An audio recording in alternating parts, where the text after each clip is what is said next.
great seeing everyone this evening. I'll fill you all in on Jeremy and my little private conversation here. Ray, and I don't know the lady that was with him, came in this evening, and that was wonderful. Good to see him. And I know Ray, whenever the Resound Boys are singing locally, he goes and he supports and enjoys attending as they sing. And I know they're at First Baptist tonight. And so I leaned over to Jeremy and I said, I wonder if Ray got his Baptist churches confused before. But then he acted like he might have been here to hear Elspeth. I don't know. I think. He said he wanted to hear Elspeth before they left to go together. So he got it all. He had it all timed out. So anyhow, we were kind of just a little tickled, just kind of curious, and anyhow, we figured that was probably the case. We're going to be in Proverbs chapter 1 this evening, and not going to go as far into this as I'd hoped to this evening. We started last week in chapter 1 and verse 1 and talked about wisdom and the fear of God being the beginning of knowledge. And the whole theme of the book of Proverbs is this idea of wisdom and listening to wisdom and following wisdom. And there's a contrast, especially throughout the first 9 chapters of the book. And it is the contrast between folly, or the foolish man, and wisdom, or the wise man. And with certainty, those first 9 chapters are written by Solomon, and within those 9 chapters, there's 12 different poetic discourses or teachings, if you will, on wisdom and how those who don't have it need to seek it and listen to it, and those who do have it need to hold to it and continue to follow after it. And we won't get to the first discourse as far as the discourse on wisdom per se, but we'll see the first contrast between those who are considered fools compared to those who are considered wise, as Solomon is trying to impart knowledge to his son. And so beginning in verse 8, because we already have read through the first 7 verses, he says, My son, hear the instruction of your father, and forsake not the law of your mother.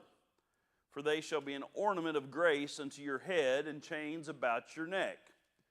My son.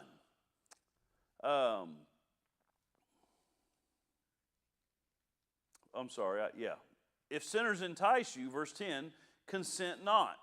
If they say, Come with us, let us lie wait for blood. Let us lurk privately for the innocent without cause.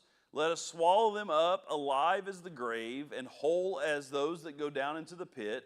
We shall find all precious substance. We shall fill our houses with spoil. Cast in your lot among us. Let us all have one purse. My son, walk not thou in the way with them. Refrain your foot from their path.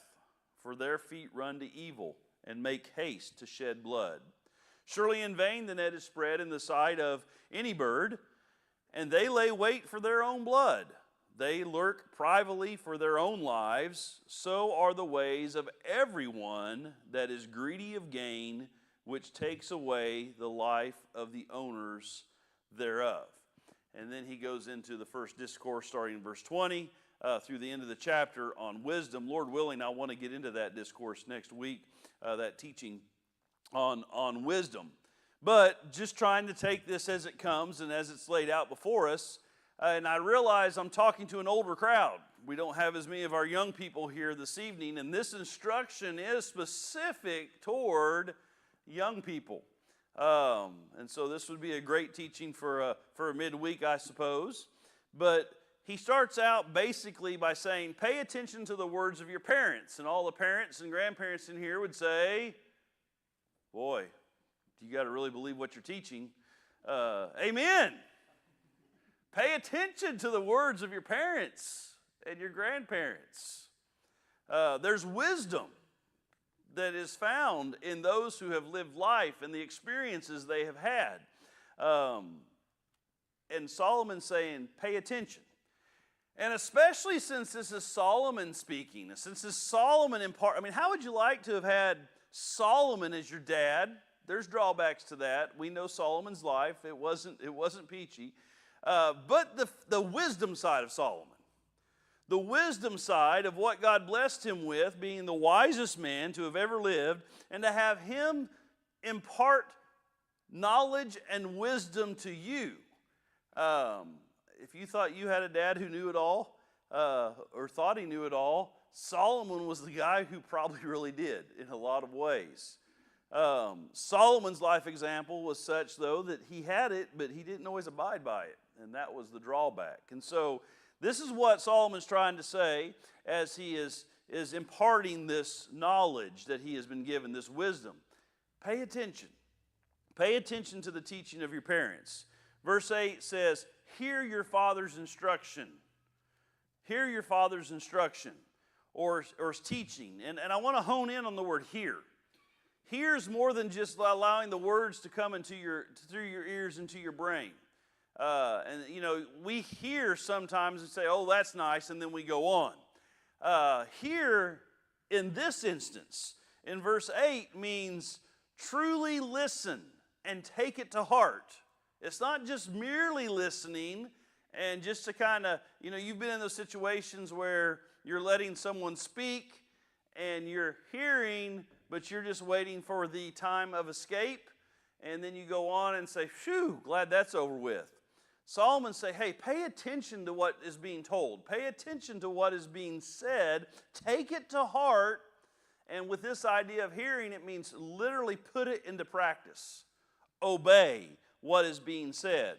And if you think of the biblical times, if you think especially the times of the Old Testament, but it carried over in the New Testament as well, early church days, the main responsibility of spiritual instruction and moral instruction fell on the father.